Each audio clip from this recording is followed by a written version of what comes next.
of your bulletin. Now Thomas, one of the 12, called the twin, was not with them when Jesus came. So the other disciples told him, "We have seen the Lord." But he said to them, "Unless I see in his hands the mark of the nails, and place my finger into the mark of the nails, and place my hand into his side, I will never believe." 8 days later, his disciples were inside again, and Thomas was with them. Although the doors were locked, Jesus came and stood among them and said, "Peace be with you." Then he said to Thomas, "Put your finger here and see my hands. Put out your hand and place it in my side. Do not disbelieve, but believe." Thomas answered him, "My Lord and my God." Jesus said to him, "Have you believed because you have seen me? Blessed are those who have not seen and yet have believed." Well, good morning. This is the continuing experiment of Matt using lay folks to fill the pulpit during his absence. And I should start. I see nothing but friends out here, so that's great. But I'm Steve Griswold, an elder here at First Presbyterian. But I'm thinking this may not be the last time he calls on folks to fill the pulpit when he's gone. I don't know if he's trying to save money for the honorarium or just what. But I would remind you all of chapter 7 of Matthew, which says, "Judge not, lest ye be judged." But the title of the sermon is "Putting Doubts to the Test." That was actually not for that title from the lesson I just read. But I had doubts about doing this sermon. I think this probably shares with me. But Matt, trying to put us at ease, says, "Tell a story." Because everybody's got a story. And boy, isn't that the truth. Our faith is built on a tremendous story. Jesus told stories all the time. All the great faiths of the world, they have tremendous stories of their beginnings. And our nation has a great story. Our lives, our families have stories. It's just what we're all about. Some of you might know that since I've been a teenager, pretty much spent my life in the cockpit of an airplane. So I could tell you flying stories from now till the cows come home. But I don't think that's where we want to go. The tie-in to doubts, though, is all great stories, I think, have an element of uncertainty or doubt when you start off on them to kind of leave you hanging a little bit. So I'm going to read you a quote from Tolkien's Lord of the Rings. "It's a dangerous business, Frodo, going out your door. You step onto the road, and if you don't keep your feet, there's no knowing where you might be swept off to." And that sort of talks about just what every day holds for us. You just don't know what the day's going to hold. But I'm going to tell you a story, and it definitely has a little element of doubt to it. I'm going to need to have a sip of water right now. He also said, "Be careful picking up because you might shake your hand and swallow them." But I can take you back to 1960. I was in first grade, and back at Wolford, my father was a college professor. And every 4 years, the professor got to take a sabbatical. And they'd take the semester off from teaching to go and do studies and research in their selected field. He was a sociologist, also taught anthropology. So my parents had close friends who were missionaries in what was then the Belgian Congo. Shape had family friends who were early missionaries there. So he contracted with the Methodist Church to go and study the effectiveness of the missionary training programs that were the missionaries before they got sent overseas. So their good friend Dot and Joe Davis, they were in their wedding, which was Memorial Day. That was 1944, just before my dad went to flight training and ended up going overseas and flying out of England during the war. But and also, I didn't know it was going to be that, which I'll send you. That was his favorite hymn. It was amazing. Just a surprise to me. But anyway, so my folks took myself, my older brother and sister. I was in first grade. They were in fifth and seventh. And we went to what was in the Belgian Congo for 6 months while he did his studies, and we lived with Uncle Joe and Aunt Dot on the mission station. This is just a little background to the story. But my memories of the mission station were right smack dab in the middle of the Tarzan jungle, well, call it that. Right in the middle of the Belgian Congo. You can still see it now. It's a little town called Loja. But it was a very neat and tidy station. Had a road halfway down the middle with a medical facility, more like bungalows where the missionary families lived. We lived with them while we were there. I do remember the wonderful church. We know the size. You know, the child was probably half the size of this room, but it had big open windows that looked out on the jungle, big palm trees. But I have memories of sitting in the pew hearing the wonderful African voices singing. But the hymn I remember most is it started off in their dialect. It was a Potapela. It was Ololo, Ololo, Ololo, which I've asked Matt if we're going to sing that later. It's a whole.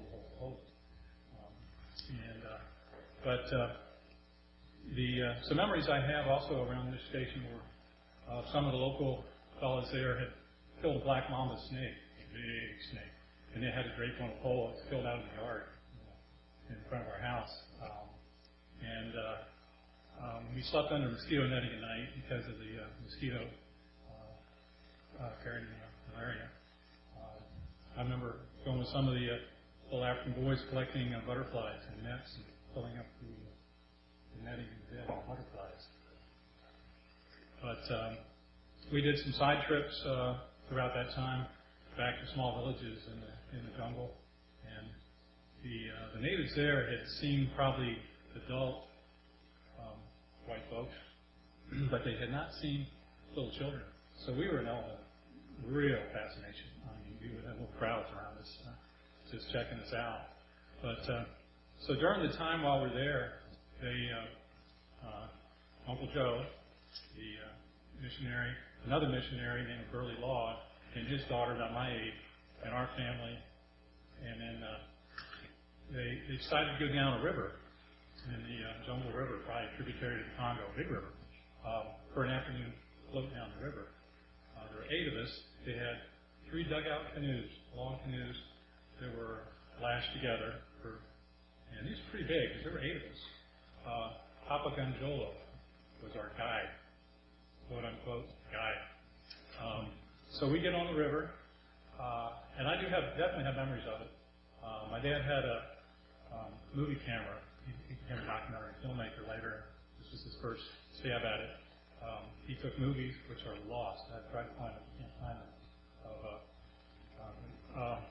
Burley Law, the other missionary, had a gun with him, and we had elephants across the river. And he fired it off, and you see the boat going like that when he fires it. The elephants all stampeding down the river.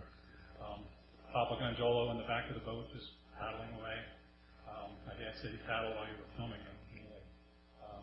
Anyway, we go down the river, and around the tropics, about 6 o'clock, it gets dark. Well, we did not get to the takeout. It got dark. So we just pulled off to the side of the river. I mean, we were in the jungle.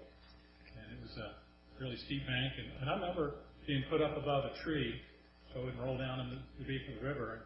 And I, being pretty young and not being too scared of things, I guess, slept, through the night. I'm sure nobody else did. But next morning we get up, get back on the river, and head down all through the day. No takeout. We got to an African village later in the day. And as the story goes, we had the rifle there, and we shot monkeys for food. We didn't have a lot of food, but we did not eat the monkeys. We traded them with the natives for rice. They had built a hut for a newlywed couple. We got to sleep in that night. And Uncle Joe, who knew the dialect, he said he spoke, obviously missionaries had to learn the local dialect. He preached the first sermon these folks had ever heard. And so we had the movie, because he's just given a really animated sermon to these folks. And you just wonder what's going on through their mind. But it was just, to me, a testament to the faithfulness and steadfastness of these missionaries and the work they do. So the third day, we get back on the river, and we finally get to whatever the takeout was. The truck was parked or something. So an afternoon trip down the river turned into 3 days in the jungle. And my sister did pick up malaria, and she had some bouts of that for quite a while afterwards. But when we got to, anyway, that was my story. The family story is called Downriver in a Dugout. But so in preparing for this, I called my mom up. She's the same age as your uncle, she's about to be 97, and great health. But and I asked her, basically what was going through my head was like, so you took your young family, never having done anything adventurous, and went off to the middle of the Congo in the jungle, snakes and disease. And what I wanted to ask her was like, what were you thinking? And, but I knew she must have had all kinds of doubts and fears, but she said she really didn't. They had the close friends of the missionaries they talked to, and they told them it was just wondrous. So once we got there, the snakes and the had an experience with a leopard on the porch and things like that, and independence came along right as we left, and that was kind of a fearful thing. A lot of terrible things happened that we had left just prior to that. But one thing she had was great faith. And my memory of every time before we left on that trip, and any trip, we do this to this day.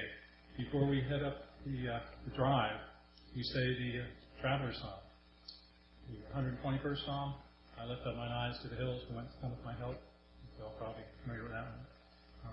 Anyway, it's just, it's kind of putting God first before you head out, taking him with you. But I might ask, what are y'all's fears, certainties, doubts in life? They're manifold. They're just all the time, and many of them. I have some besides giving this sermon today. We have doubts about our health, our loved ones, our kids and grandkids driving and texting. We worry about our finances, jobs, worry about the planet, where we're going with it. But I'm sure there's some recent graduates out there who have real doubts about what's ahead for them.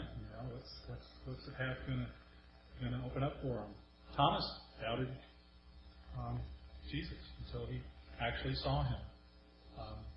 When you're chatting to somebody, you don't say, you say, what's the plan? You don't say, what's the certainty?